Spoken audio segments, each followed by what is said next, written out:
Hi. So I decided to do a part two of um the video entitled I like myself, I love myself, I am safe with myself. Okay. So when I finished recording that part, I knew I had to do a part two. I just didn't record at the same time because I had to think about it because when I finished the recording, I realized that in terms of the part that is the part of the affirmation that says, I am safe with myself.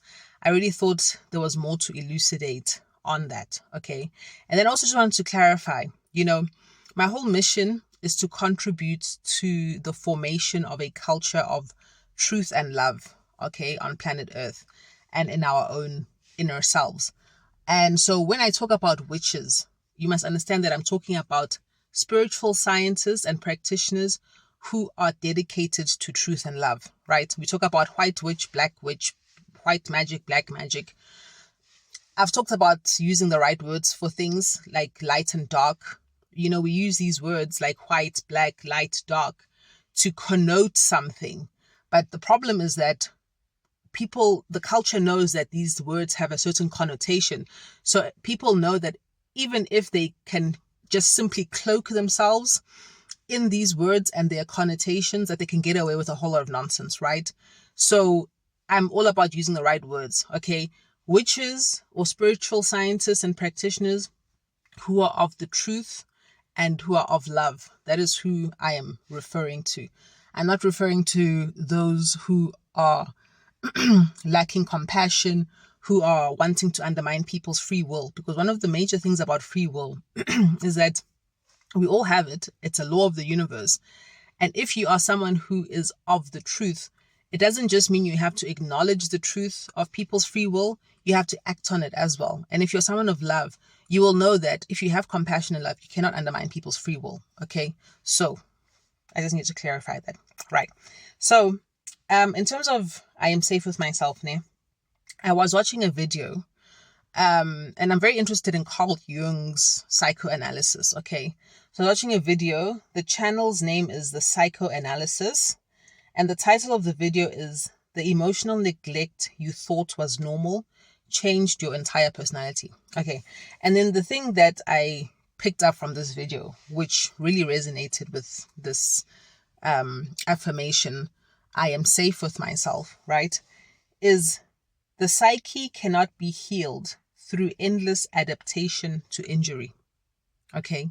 So, in other words, you cannot heal in the same environment where you are constantly being injured and destroyed, right?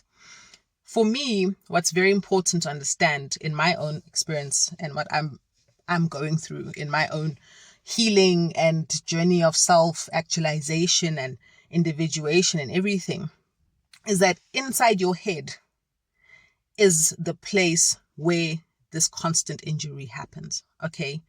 And obviously, when we say umuntu ungumuntu ngabantu, you and I become who we are through the people who have raised us, who have been in positions of authority over us, our teachers, our parents, aunts and uncles, family members, older siblings, people in the church, celebrities that we see on social media and on the TV. You know what I mean? Like whoever you are watching on a daily basis on TV, the soap operas that you grew up watching, perhaps, whatever. All these things shape you as a person. And human beings are created through other people and because of other people. This is why umuntu ungumuntu ngabantu really is a universally applicable maxim, an observational maxim, okay? And if you look at people, for example, who are raised by wild animals, right? You've heard the story of Tarzan, but there's all sorts of stories. There's the story of the Jungle Book, kids who are somehow, for some reason, left abandoned in a forest are found by wild animals, and they get raised by these wild animals. Like the mother gorilla will breastfeed the baby human, or the mother wolf will breastfeed the baby human. That human being grows up to be an animal.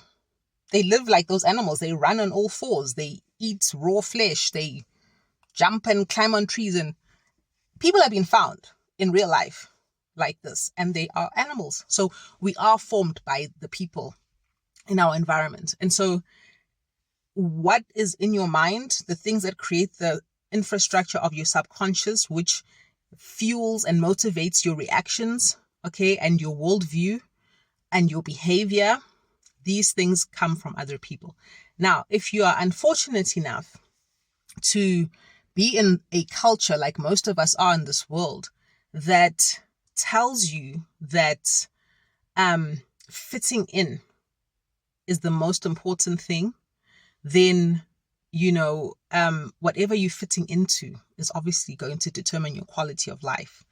And unfortunately, with the world we live in, with so much poverty, with so much strife, the patriarchy, racism, people competing for life, for money, for resources, it's tense and it's harsh and it's very violent and very brutal, So you can imagine that your subconscious becomes a place where you will not be safe with yourself, because you're going to be reinforcing the idea that it's perfectly natural for you to suffer the things you're suffering.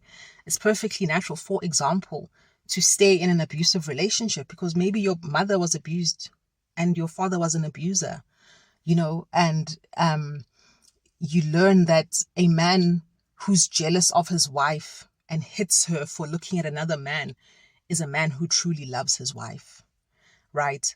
And because you had to fit into your family system in order to survive as a helpless child, this is what this is your reality, And so if you want to come out of that, you have to, first of all, definitely come out of the perception of reality that says that this is normal and this is good and this is what you deserve and this is where you belong, but it's a difficult thing.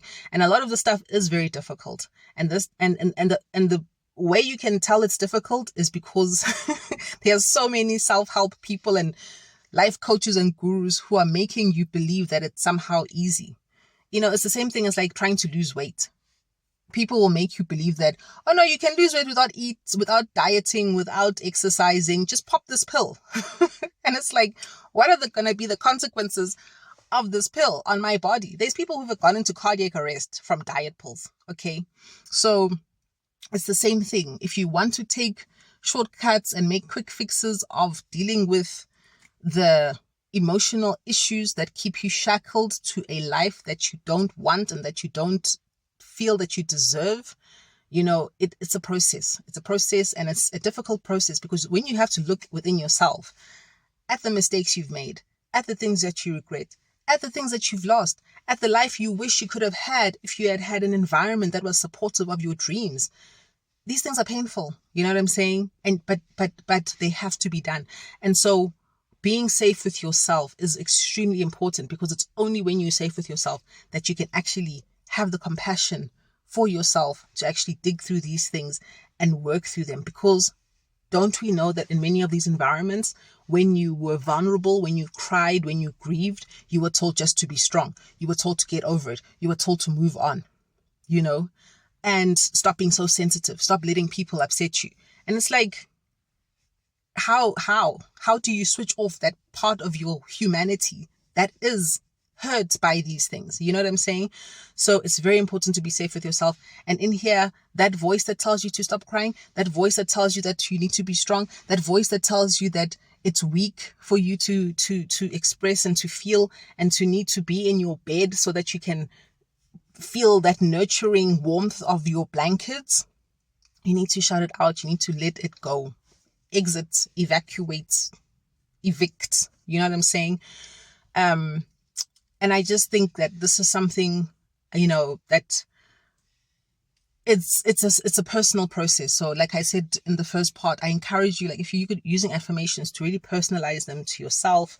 I really do recommend these videos, Carl Jung related videos, interviews with Carl Jung, because he really went into the subconscious, and he's helped a lot of people to come out of the shadows of themselves and really start to live the life that they want, knowing that they are safe with themselves, that they will nurture that life, they will defend that life from everything which tells them that they don't deserve it.